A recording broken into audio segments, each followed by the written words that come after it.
Bom dia, bem-vindos. Uma grande alegria estarmos aqui reunidos no nome do Senhor Jesus. Obrigado também por cantarem essas verdades tão preciosas, né? Tão caras, que nós temos a certeza de que são verdades, porque estão fundamentadas na palavra do nosso Deus. E por isso somos edificados também pelas boas letras das músicas que cantamos. Como é importante termos boas letras, letras bíblicas, né? Porque a música acaba nos ajudando também a memorizar, né? A gravar essas verdades. Então, a importância de termos letras fundamentadas nas Escrituras.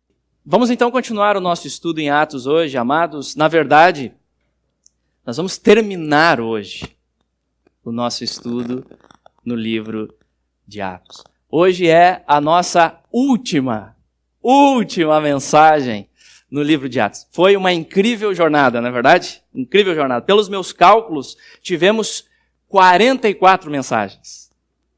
44 mensagens, domingo após domingo. Nós começamos no dia 8 de janeiro com o pastor Jonathan pregando a introdução. Até a Jonathan ainda estava aqui. Lembram? Eu estava aqui também naquele dia. Foi muito boa a mensagem. E ele introduziu o livro. E concluímos agora no dia 26 de novembro. Quase um ano, hein? Quase um ano estudando. E olha que foi uma abordagem meio que panorâmica, porque pegamos algumas mensagens com vários versículos, várias coisas que poderiam ser mais aprofundadas. Então percebam a riqueza da palavra de Deus.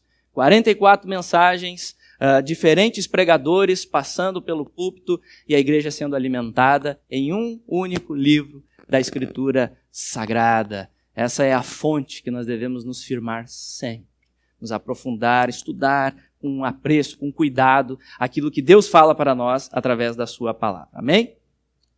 E hoje então nós vamos ver, meus irmãos, que Paulo finalmente chegou em Roma, que era o seu antigo desejo. Paulo tinha esse foco, tinha esse desejo, ele já tinha escrito aos romanos que esse era o seu desejo. Era a vontade do Senhor também, o Senhor já havia prometido que ele chegaria e pregaria em Roma, e hoje nós vamos ver que Paulo chegou em Roma e vai pregar o Evangelho na capital do Império. E em nossa mensagem hoje nós vamos considerar que o Evangelho continua avançando, sem impedimento algum. Apesar das dificuldades, apesar da oposição, o Evangelho segue em frente neste mundo. Por quê? Porque esta obra é de Deus. A força vem dele. Então esse será o nosso assunto hoje para começar. E antes de nos aproximarmos do texto, vamos buscar o Senhor pedindo a ajuda dele para entendermos a sua palavra. Oremos. Senhor Deus, nosso Pai, nós te louvamos. Nós te adoramos, pois tu és o Deus único, verdadeiro, Deus soberano, Criador dos céus e da terra. Tu és o Deus onipresente, onisciente, onipotente. Tu és o Deus triuno, Pai, Filho e Espírito Santo. Tu és o Deus que se revela nas Escrituras. Tu és o Deus que graciosamente se achega a nós através do Evangelho e busca pecadores que não merecem nada, mas recebem tudo no teu Filho amado, Pai. Obrigado por essa gloriosa mensagem do Evangelho. Ó Pai, nós reconhecemos que não existe mensagem maior, não existe mensagem mais gloriosa. A história da redenção, Pai, do teu povo, que permeia toda a Escritura, é totalmente cativante, Senhor. E os nossos corações estão rendidos mais uma vez diante do Senhor nesta manhã para prestar culto somente ao teu nome, Senhor. Esse é o nosso anseio. Somos pecadores e nem isso conseguimos fazer. Por isso pedimos graça, pedimos misericórdia. Ó Deus, opera pelo teu Espírito Santo para que realmente possamos entender a tua palavra, possamos ser quebrantados, possamos ser consolados, possamos ser encorajados, Pai, para entendermos mais o teu Evangelho e vivermos também uma vida digna deste Evangelho pelo poder do teu Espírito. O livro de Atos nos ensinou tanto, Senhor, ao longo dessas mensagens. Esses irmãos que entregaram tudo, Senhor, para levar adiante a obra do Evangelho no poder do Espírito. Pai, que isso aconteça conosco também. Que a nossa igreja seja tomada, Senhor, por essa visão, por esse objetivo, Senhor, de vivermos para a Tua glória em tudo o que fizermos. Pai, capacita essa manhã. Eu peço graça para ser fiel ao texto, para expor a Tua palavra, Senhor, com fidelidade. E eu rogo, Senhor, por esses amados irmãos, por essas amadas vidas que aqui estão, Senhor. O Senhor conhece cada um. Faz a obra que só o Senhor pode fazer. Que o Teu Espírito alcance os corações. Que o Teu Espírito leve cativo todos os nossos pensamentos em obediência a Jesus. Nesta manhã, para a Tua glória. Que possamos sair daqui, Pai, certos que o Senhor falou. No nome de Cristo. Amém. Muito bem. Vamos então observar que eu fiquei sem o controle também. Eu estou descontrolado mais uma vez. E... Obrigado. Agora sim. Vamos observar então, amados, no nosso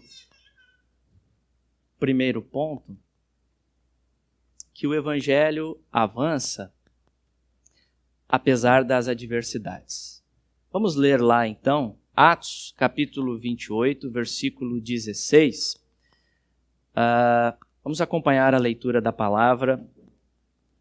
Escute com atenção a palavra de Deus. Vamos acalmar os nossos corações, concentrar agora, porque esta é a verdade do nosso Deus revelada a nós. Diz assim a palavra, versículo 16. Uma vez em Roma, foi permitido a Paulo morar por sua conta, tendo em sua companhia o soldado que o guardava. 3 dias depois, ele convocou os principais dos judeus e, quando se reuniram, lhes disse: varões irmãos, nada havendo feito contra o povo ou contra os costumes paternos, contudo, vim preso desde Jerusalém, entregue nas mãos dos romanos, os quais, havendo-me interrogado, quiseram soltar-me sob a preliminar de não haver em mim nenhum crime passível de morte. Diante da oposição dos judeus, senti-me compelido a apelar para César, não tendo eu, porém, nada de que acusar a minha nação. Foi por isto que vos chamei, para vos ver e falar, porque é pela esperança de Israel que estou preso com esta cadeia. Então eles lhe disseram: nós não recebemos da Judéia nenhuma carta que te dissesse respeito. Também não veio qualquer dos irmãos que nos anunciasse ou dissesse de ti mal algum. Contudo, gostaríamos de ouvir o que pensas, porque na verdade é corrente a respeito desta seita, que por toda parte é ela impugnada. Então, meus irmãos, até aqui, por enquanto, a leitura, finalmente, observamos no nosso texto que Paulo chegou em Roma. Esse era o desejo dele.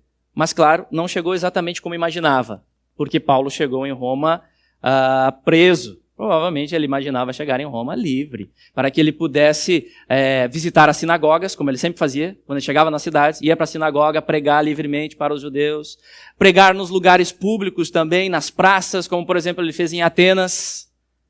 Mas não, em Roma não. Paulo chega preso. Porém, pelo menos, Paulo tem certa liberdade, pois ele ficou em uma espécie de prisão domiciliar.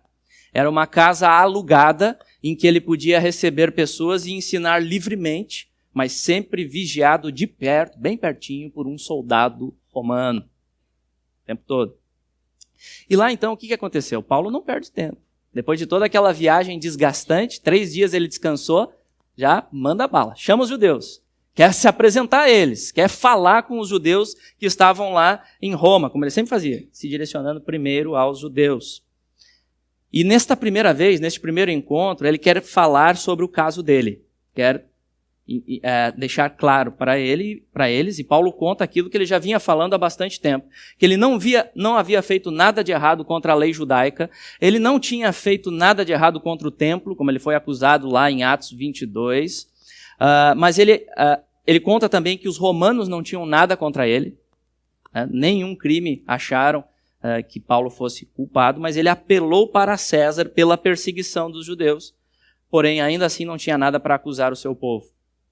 E Paulo então afirma no verso 20 do nosso texto que ele estava preso por causa da esperança de Israel, ou seja, por causa da expectativa messiânica do Antigo Testamento que todo judeu tinha e que Paulo está dizendo que já foi cumprida na pessoa de Jesus Cristo. E em resposta, os judeus, o que eles declararam para Paulo, depois dele explicar tudo isso? Surpreendentemente, os judeus declaram que não estavam sabendo do assunto. Eles não estavam sabendo de nenhuma das acusações que Paulo falou ali. Amados, mais um dos caminhos misteriosos da providência. Deus não deixou, Deus não permitiu chegar esta informação até os judeus lá em Roma. E não só isso, os judeus agora querem ouvir Paulo pregar. Eles estão ansiosos para ouvir. Eles já tinham ouvido falar sobre a suposta seita cristã que por toda parte se espalhava. E agora eles querem ouvir o próprio Paulo. Percebam a oportunidade de ouro para Paulo pregar o evangelho.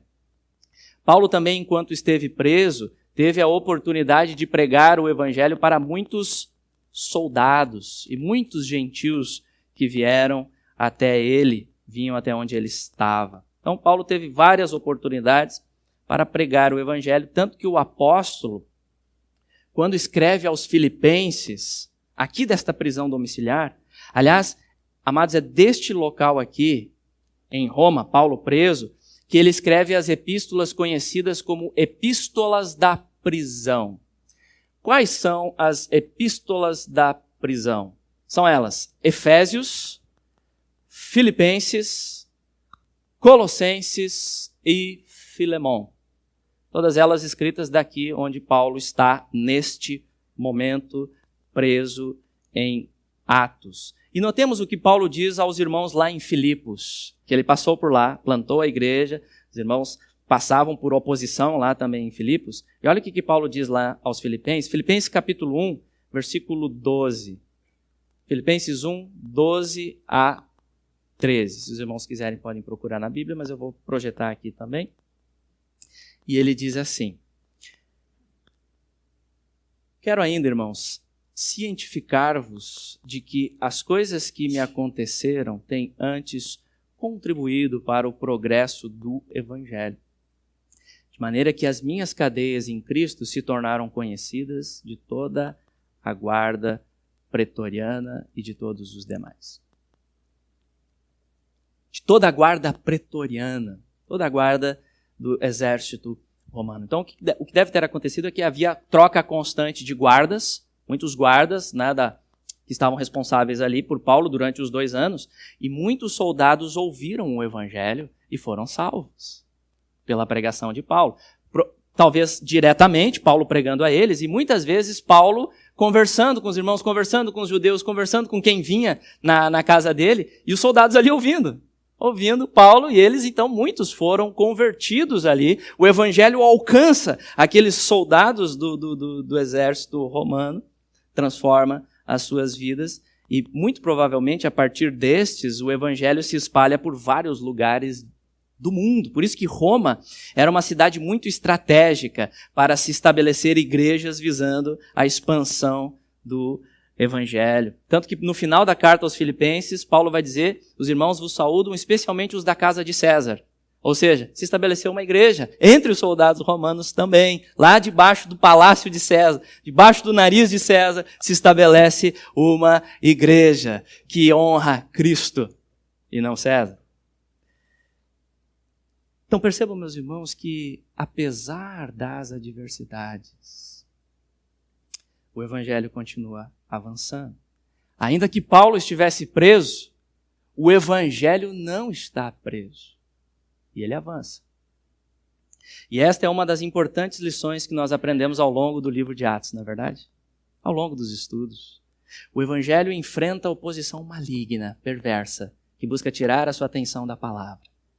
O evangelho enfrenta essas adversidades que visam paralisar a pregação da palavra, visam extinguir a fé cristã. O evangelho enfrenta essa oposição, que visam extinguir a fé cristã desta terra. Porém, eu pergunto, essa força é suficiente para extinguir? Essa força maligna que se opõe das trevas não é suficiente. Ela não é suficiente para impedir o avanço do Evangelho. E assim Deus faz a sua igreja perseverar. Pois, recapitulando um pouco, não foi isso que vimos, por exemplo, em Atos 4? Vocês lembram de Atos 4?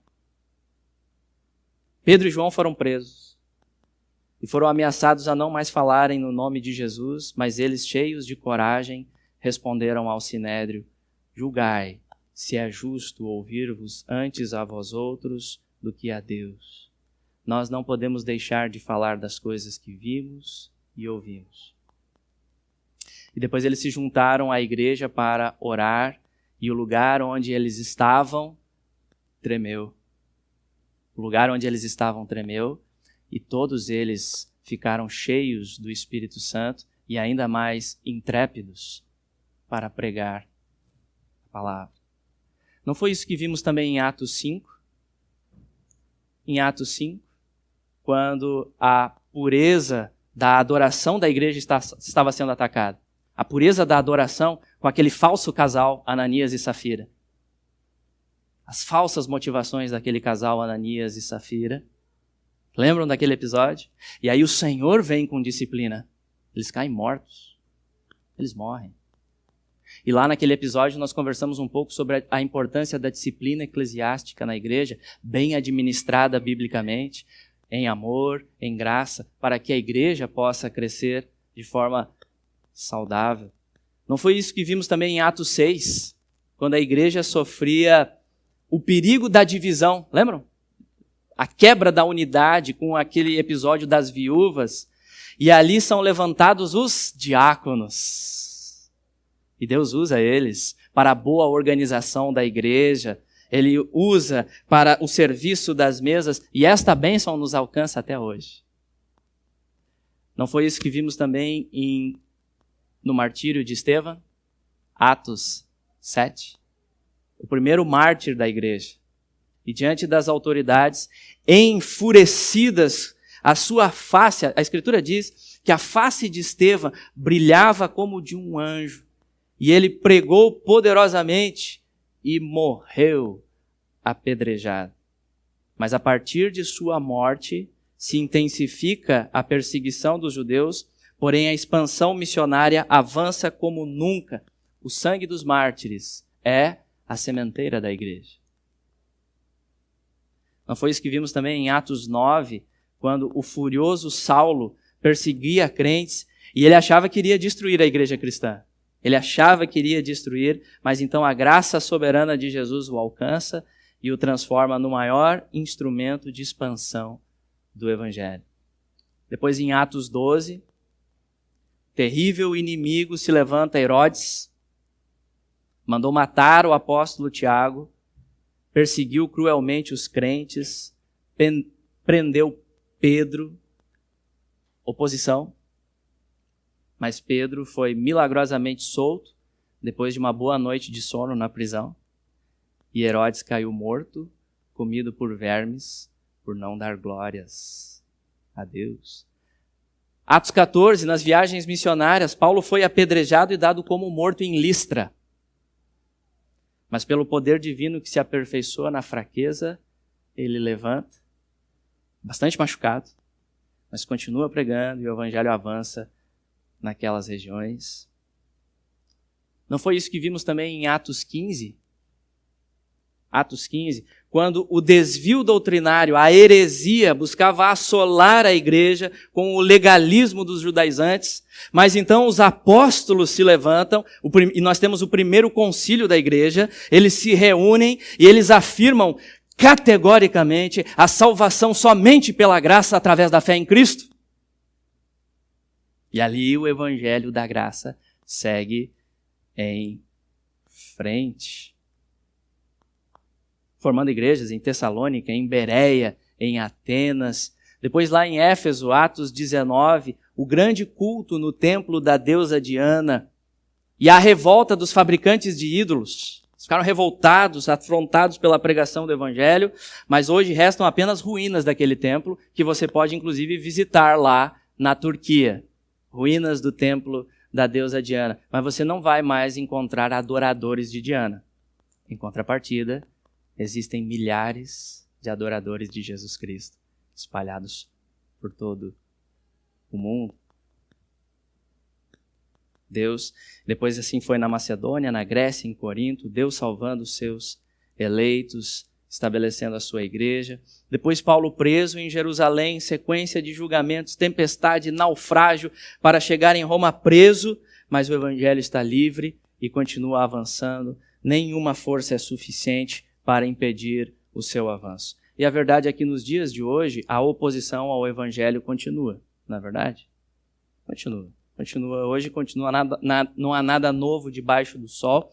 E olhando para as circunstâncias, por vezes podemos ficar assustados, né? Quando a gente olha para as circunstâncias, para os acontecimentos do dia a dia, da realidade hoje, o desprezo para com a palavra cresce, os valores cada vez mais invertidos na sociedade, o que não deveria ser tolerado é abraçado como algo bom, e que é uma grande bênção para a sociedade.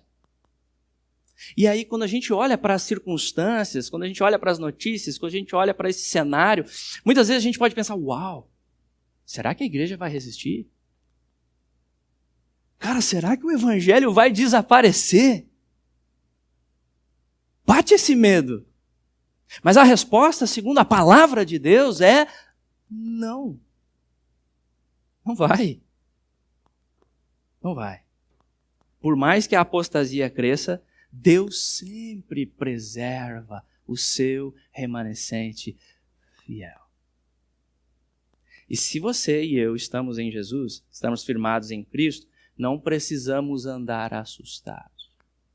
Pelo contrário, bem pelo contrário, devemos andar alegres. No Senhor. Alegres, avançar alegres. Avançar alegres.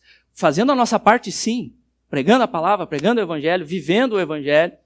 Mas não andar assustados, mas alegres, se permanecemos pela graça fiéis à palavra. Porque, meus irmãos, é muito interessante. Se nós olharmos para as cartas que Paulo escreve aqui da prisão, se nós observarmos elas com atenção, a mensagem delas é muito encorajadora. Apesar das circunstâncias desanimadoras. Tanto que, na carta aos Filipenses, um tema recorrente é a alegria. Alegria no Espírito. E olha o que Paulo diz para aqueles irmãos que sofriam séria oposição. Vamos ler juntos esse texto? Alegrai-vos sempre no Senhor. Outra vez digo, alegrai-vos. Seja a vossa moderação conhecida de todos os homens. Perto está o Senhor. Não andeis ansiosos de coisa alguma. Em tudo, porém, sejam conhecidas diante de Deus as vossas petições, pela oração e pela súplica, com ações de graças. Pela oração. Será que essa tem sido a sua atitude diante das adversidades? Será que temos intensificado as nossas orações quando percebemos que a oposição se levanta? Será que estamos dobrando mais os nossos joelhos, confiando no Senhor? Lembremos, amados, desta mensagem de Atos. Apesar da oposição e sofrimento, o Evangelho avança. E se estamos em Cristo, crescemos em meio à oposição. E avançando então em nosso texto, vamos observar que o Evangelho avança com o foco em Cristo. E isso é o fundamental, isso é o mais importante. Olha o que diz o nosso texto, a partir lá do versículo 23. Havendo-lhe eles marcado um dia, vieram em grande número ao encontro de Paulo na sua própria residência. Então, desde a manhã até a tarde, lhes fez uma exposição em testemunho do reino de Deus, procurando persuadi-los a respeito de Jesus, tanto pela lei de Moisés como pelos profetas. Houve alguns que ficaram persuadidos pelo que ele dizia, outros, porém, continuaram incrédulos. E havendo discordância entre eles, despediram-se, dizendo Paulo estas palavras: Bem falou o Espírito Santo a vossos pais, por intermédio do profeta Isaías, quando disse: Vai a este povo e dize-lhe, de ouvido ouvireis e não entendereis, vendo vereis e não percebereis. Porquanto o coração deste povo se tornou endurecido, com os ouvidos ouviram tardiamente e fecharam os olhos, para que jamais vejam com os olhos, nem ouçam com os ouvidos, para que não entendam com o coração e se convertam e por mim sejam curados. Tomai, pois, conhecimento de que esta salvação de Deus foi enviada aos gentios, e eles a ouvirão. Ditas estas palavras, partiram os judeus, tendo entre si grande contenda. Então, o que aconteceu aqui é que Paulo marcou um segundo encontro com os judeus, desta vez para pregar o evangelho. E Paulo fez aquilo que era habitual em seu ministério, como vimos ao longo do livro de Atos. Ao ensinar os judeus, ele procurava apresentar Jesus partindo das Escrituras do Antigo Testamento, identificando o Jesus histórico com o Cristo bíblico. Pois a lei de Moisés, os profetas, ou seja, todo o Antigo Testamento aponta para Jesus como o cumprimento das Escrituras. Jesus é a chave hermenêutica para entendermos corretamente a Bíblia. E ao proceder assim, Paulo e os demais apóstolos simplesmente estavam seguindo o método do próprio Jesus, como ele fez em Lucas, capítulo 24. Vocês lembram daquele episódio? Lucas, lá no caminho de Emaús, logo depois de ter ressuscitado, e ele ensinava os discípulos, e o texto diz, e começando por Moisés, discorrendo por todos os profetas, expunha-lhes o que a seu respeito, Jesus, a seu respeito, constava em todas as Escrituras. Meus irmãos, perceba, aqui está o foco primário mais importante. Percebam que a Bíblia é sobre Jesus, do início ao fim. A Bíblia é sobre Cristo, a grande história da redenção, com Cristo no centro, salvando pecadores para a glória do Deus triuno. E é assim que Paulo interpretava a Bíblia. A sua pregação era cristocêntrica. O problema, amados, é que nós vivemos hoje dias antropocêntrico demais, humanista. O homem no centro, foco em nós mesmos. Todo mundo querendo aparecer, né? Todo mundo fazendo showzinho, todo mundo em busca da autoestima. Ela deve estar lá em cima, lá alto. E eu já usei esse exemplo aqui, mas eu vou repetir, porque nos ajuda a entender a questão. Pois com este foco egocêntrico, nós nos aproximamos das histórias bíblicas, ao lermos histórias bíblicas. Por exemplo, a história de Davi e Golias. Todo mundo conhece bem, né? História bem conhecida. Quando nós nos aproximamos dessa história, normalmente nós nos identificamos com quem? Com o herói. Sem dúvida nenhuma. O herói. Né? A gente se identifica logo com o grandão da história. E tiramos a lição principal de que eu devo ser como Davi. Eu devo ser como Davi. Eu vou vencer o gigante com a minha pedrinha da coragem. Eu vou vencer o gigante com a minha pedrinha da fé. Com a minha pedrinha da perseverança. E depende da criatividade do pregador ou do leitor, e aí vai milhares de histórias sobre aquelas pedrinhas que você deve carregar junto com você. Pedrinha da minha força, da minha superação. Foco em nós mesmos. Foco em nós mesmos. Amados, claro que nós podemos olhar para as histórias e tirar lições dos personagens para a vida cristã, com muito cuidado, respeitando o texto bíblico, não dizendo aquilo que o texto não diz, cuidado interpretativo, né? Perguntar para os irmãos mais maduros na fé, ler bons livros de interpretação, tirar lições dos personagens. Mas não devemos ficar só nisso. Porque o problema com esta abordagem é que nós podemos acabar tirando meras lições moralistas do texto. O que eu faço? O que eu devo fazer? Faça isso, faça aquilo. Não faça isso, faça aquilo outro. Meras lições moralistas do texto, de autoajuda. E nós perdemos de vista o mais caro, que é o Evangelho. E mensagem moralista não transforma ninguém.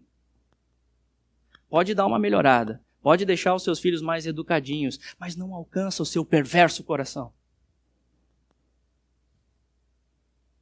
Não transforma. quando nós perdemos o foco certo da palavra de Deus. Percebem como nós precisamos aprender a interpretar as histórias bíblicas, as nossas pequenas histórias, as histórias da minha vida e da sua, à luz da grande história, a metanarrativa que explica todas as outras, a grande história da redenção, de Deus salvando o seu povo, tendo Jesus no centro, como Paulo faz aqui em Atos. É isso, gente, que Paulo está fazendo aqui em Atos. E aí sim nós vamos olhar para este texto, agora voltando para o nosso exemplo, e vamos perceber que Davi naquele momento, diante de Golias, aponta melhor para Jesus. Aponta melhor para Jesus Cristo, o Rei, ilustrando os atos redentores de Deus em favor do seu povo, nos reconciliando com Ele mesmo. Cristo luta as nossas batalhas e vence todas elas por nós. Como Ele venceu na cruz. Ele venceu todos os nossos inimigos na cruz. Ele venceu o gigante na cruz. O pecado, o diabo, a morte, o mundo. Cristo é a nossa vitória. Ele é o único herói, não você. Não você. Não é você.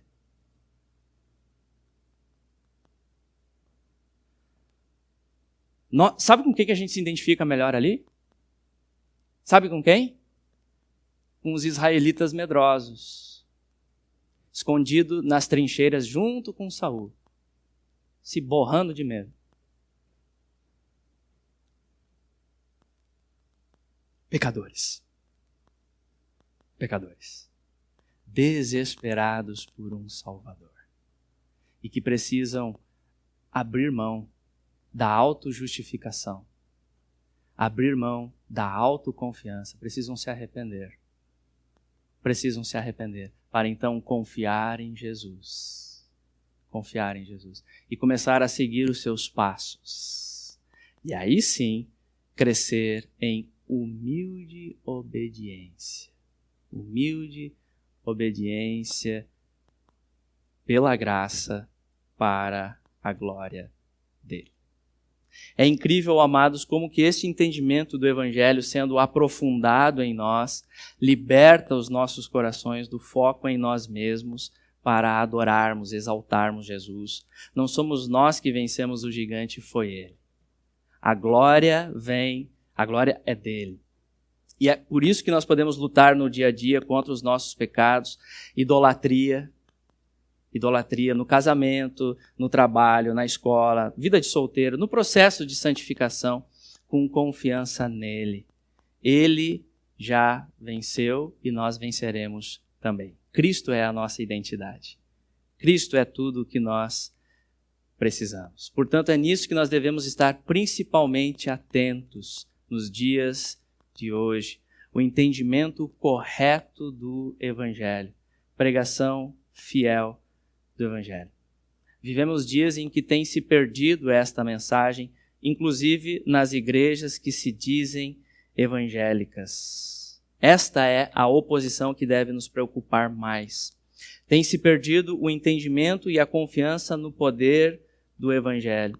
Um pensamento que cresce é que só o Evangelho não basta para tratar as complexidades dos problemas humanos no século XXI. Por isso nós precisamos acrescentar filosofias humanas nas pregações, psicologia humanista ou foco em grandes líderes realizadores de milagres e curas, homem no centro. Conceitos carnais para agradar ouvidos carnais, distantes de Deus. Além disso, vivemos a influência do relativismo, do liberalismo teológico, temos o evangelho da prosperidade. E assim o verdadeiro evangelho vai se perdendo. E não pode existir nada mais prejudicial para a igreja do que isso, pois sem evangelho não há poder de Deus, não há salvação. E resta apenas o auto-engano de uma fé nominal. Igrejas lotadas de pessoas que se acham salvas, mas não são, porque ainda não entenderam as verdades básicas do evangelho, não apresentam frutos de uma fé verdadeira.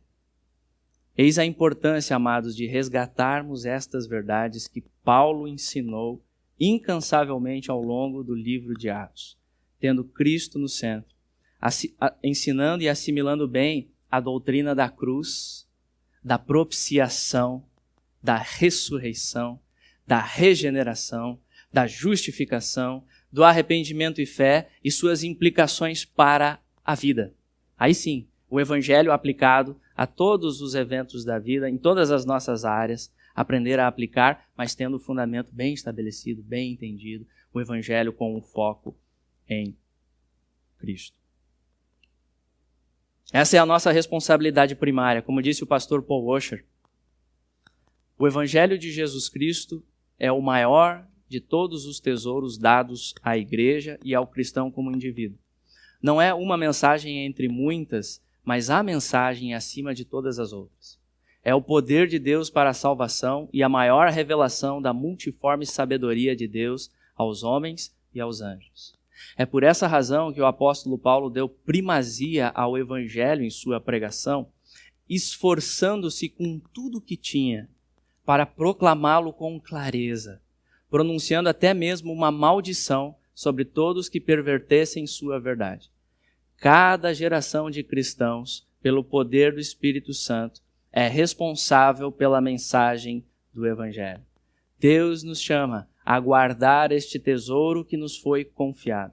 Se quisermos ser fiéis mordomos, teremos de estar absorvidos no estudo do Evangelho, tomando grande cuidado para compreender as suas verdades, comprometendo-nos a guardar o seu conteúdo. Ao fazê-lo, garantimos a nossa salvação, bem como a salvação daqueles que nos ouvem.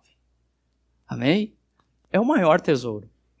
O Evangelho é o maior tesouro. É Deus vindo a nós para buscar pecadores. É Deus se revelando graciosamente para buscar pecadores que se rendem a Ele. Que se rendem.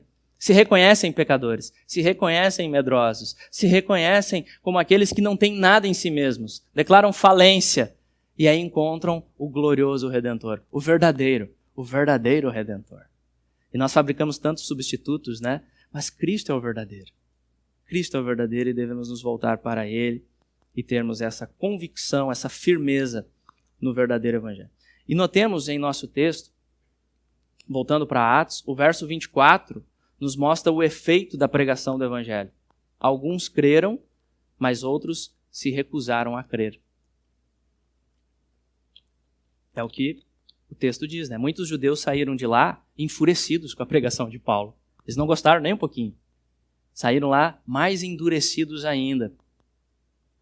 E isso nos mostra como que o coração dos eleitos de Deus, dos eleitos do Senhor, conforme Efésios 1, quando este coração ouve o verdadeiro Evangelho, ele é quebrantado.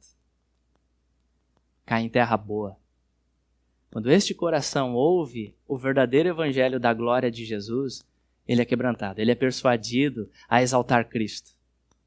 Ele reconhece, ele quer que Cristo cresça e ele diminua. Quando o coração do eleito ouve a verdadeira pregação do Evangelho, ele é levado a uma contrição. Ele é levado a uma dor pelos seus próprios pecados cometidos diante de Deus, diante dos homens. Ele se envergonha dos seus pecados, mas ele encontra alegria, porque ele vê Cristo, ele vê o verdadeiro, ele vê o Redentor. E aí então ele é conduzido à fé verdadeira pela regeneração que Deus, pelo Espírito, opera em seus corações.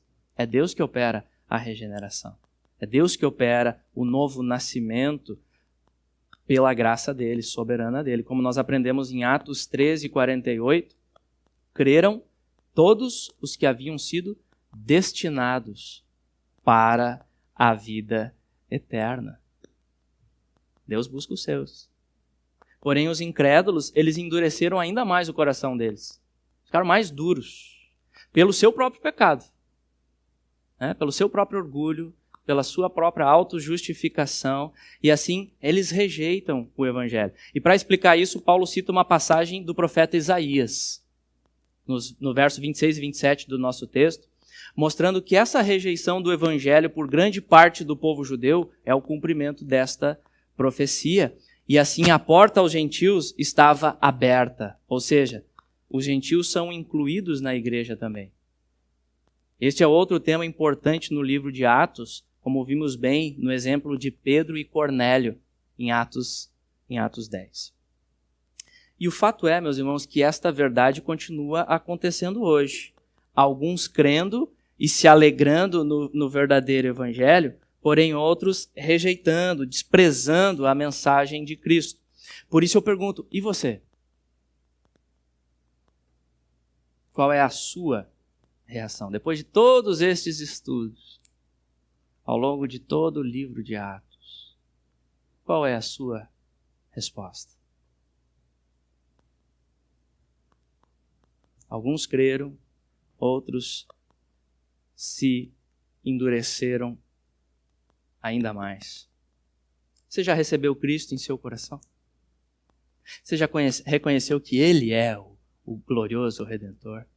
Se rendeu a Ele, o verdadeiro Cristo, o Cristo das Escrituras?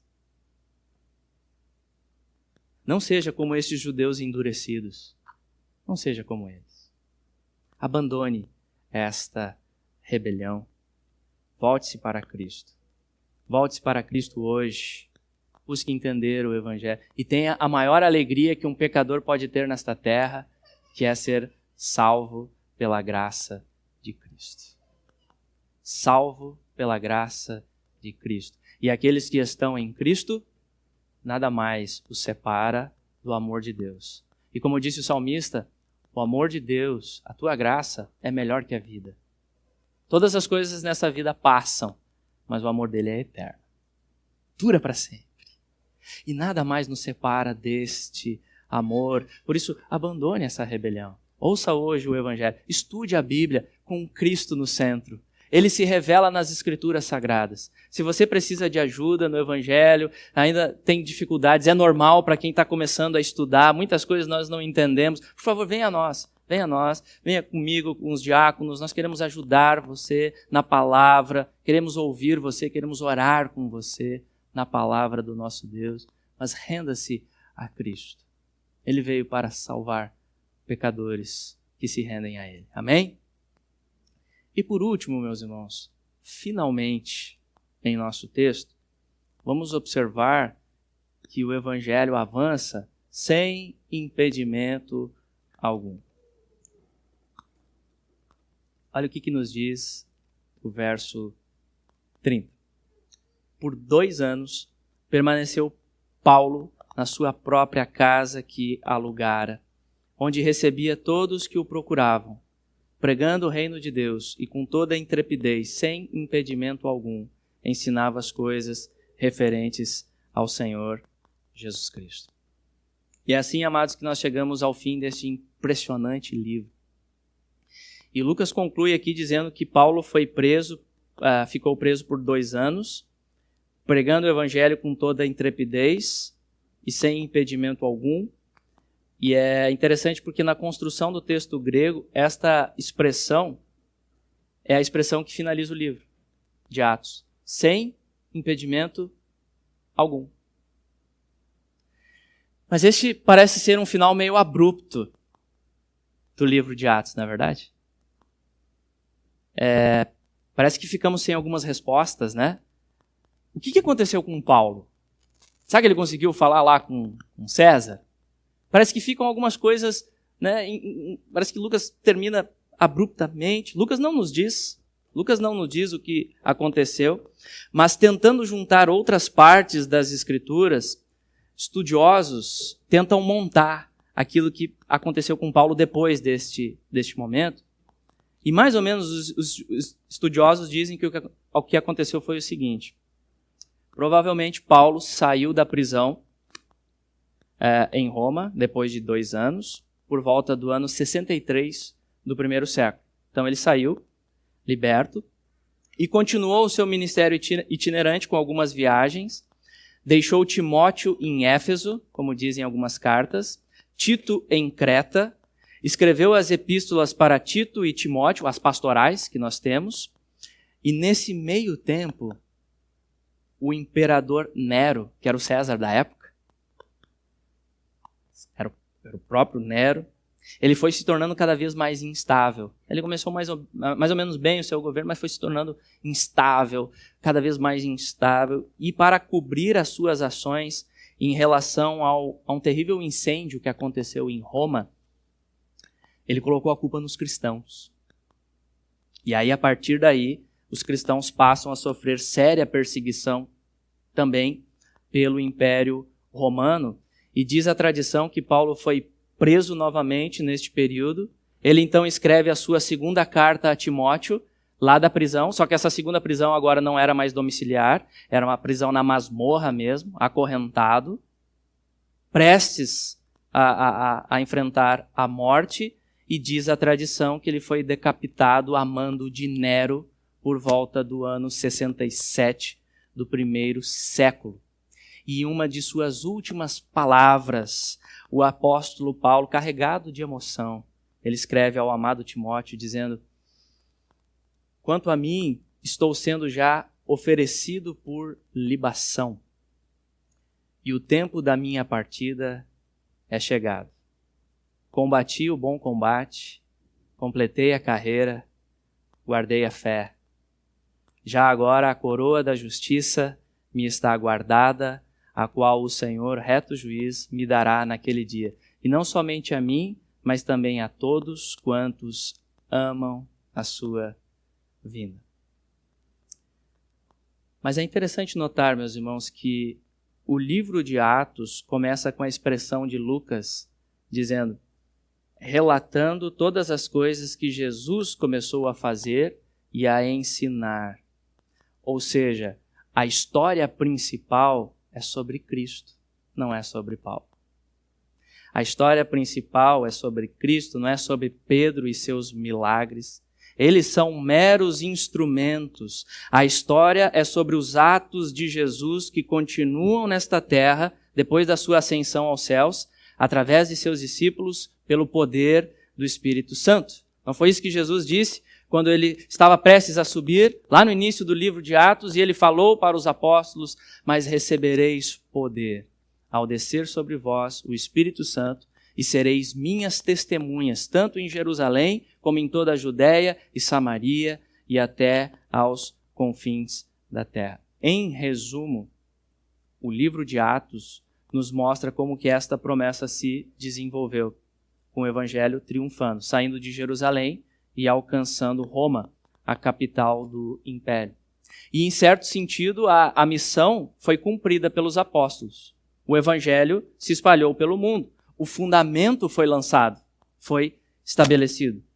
Porém, por outro lado, com este final abrupto de Atos, Lucas, o escritor inspirado pelo Espírito Santo, ou seja, não foi por acaso, ele deixa a história meio que aberta. Por quê? Por quê, meus irmãos? Podemos entender com isso, amados, que o livro de Atos e toda a Escritura já se concluiu, ok? O livro inspirado de Atos, encerrado. Não existem novas revelações a serem escritas. Não, já está tudo aqui. Tudo o que nós precisamos saber está aqui, nos 66 livros da Bíblia. O fundamento está bem estabelecido. Não se mexe mais nisso. Fechou. Porém, a história da igreja ainda não se concluiu. A história da redenção ainda não se concluiu. E é nesse sentido que nós podemos dizer que o livro de Atos ainda está sendo escrito. O livro de Atos ainda está se desenvolvendo. E nós hoje temos o enorme privilégio de fazermos parte desta grande história também. As nossas pequenas histórias estão dentro desta grande história em Cristo Jesus. Por isso que devemos continuar compartilhando o Evangelho. Com todas as nossas imperfeições, com todas as nossas dificuldades, com todas as nossas falhas, mas é o Espírito que nos capacita. A força não é nossa, a força vem de Deus. Amados, Atos 29 inclui também o pequeno e insignificante, mas não menos importante episódio da IBE e as demais igrejas locais pregando o Evangelho em Porto Alegre. E por onde estivermos, porque existem povos, raças, tribos que ainda precisam ser alcançados, eleitos de Deus que ainda precisam ouvir o Evangelho. E como crerão se não há quem pregue? O que você está fazendo? E esta história, amados, ela vai se completar quando Jesus voltar em glória. Este é o último passo da redenção. Nós estamos já às portas da última etapa para se concluir da grande história. Ela vai se consumar. Certo? É certo que sim. A Bíblia nos diz isso, nos afirma isso, segundo a promessa de Deus. E essa história ela vai se completar quando Jesus vai voltar, quando Jesus retornar, o Rei da Glória vier para estabelecer novos céus e nova terra. Ele vai resolver todos os problemas que nós não podemos resolver. A glória é dele, percebe?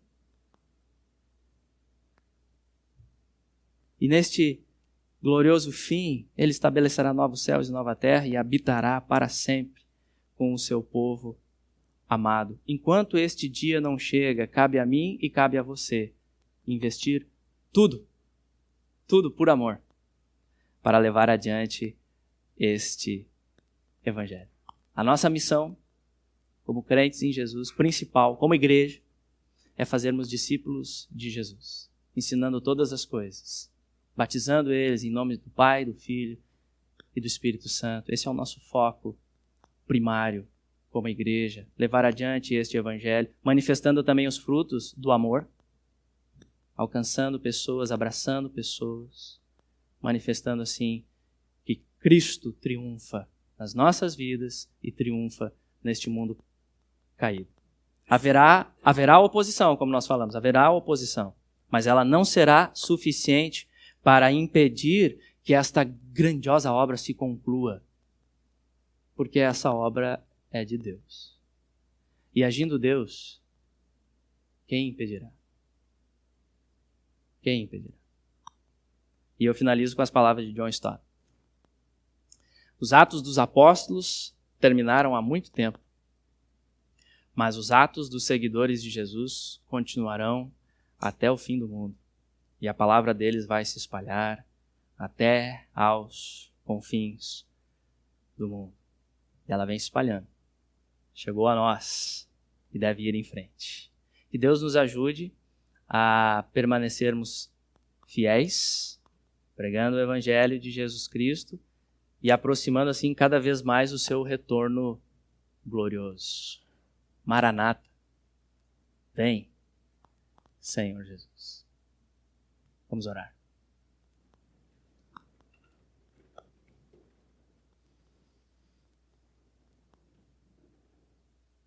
Senhor, eu te louvo, Pai, pela Tua palavra. Obrigado por esses registros de atos que são tão encorajadores para nós, Senhor.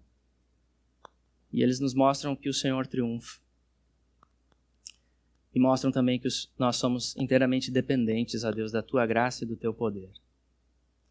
Pai, capacita-nos a continuarmos essa boa obra, participando da grande história. É um grande privilégio, Pai. Nós não temos nada de merecimento, mas Jesus ganhou todos por nós. E nós estamos nele hoje, nessa manhã, celebrando, Senhor, o triunfo do Evangelho nas nossas vidas e neste mundo, Senhor, ele vai avançar. Pedimos graça, Senhor, para continuarmos fiéis à Tua palavra. Nos guarda, Senhor, dos desvios, nos guarda, Senhor, da perda de foco, nos guarda, Senhor, de tantas coisas que concorrem nas nossas vidas para tomar o lugar que pertence somente a Jesus. Nos guarda disso, Senhor. Nos protege. E faz-nos, ó Deus, Teus instrumentos fiéis. Assim nós clamamos, ó Deus, como igreja, como Tua santa igreja, Senhor. Santifica a Tua igreja na verdade. Peço, Senhor, que o Senhor aplique estas palavras desta mensagem. Senhor, o que foi falado na carne, que seja apagado, Senhor, das minhas imperfeições, da minha falha. Eu me humilho diante de Ti, Senhor, e rogo que o Teu Espírito faça aquilo que somente o Senhor pode fazer em nós. A Ti toda a glória, Pai, em nome de Jesus. Amém.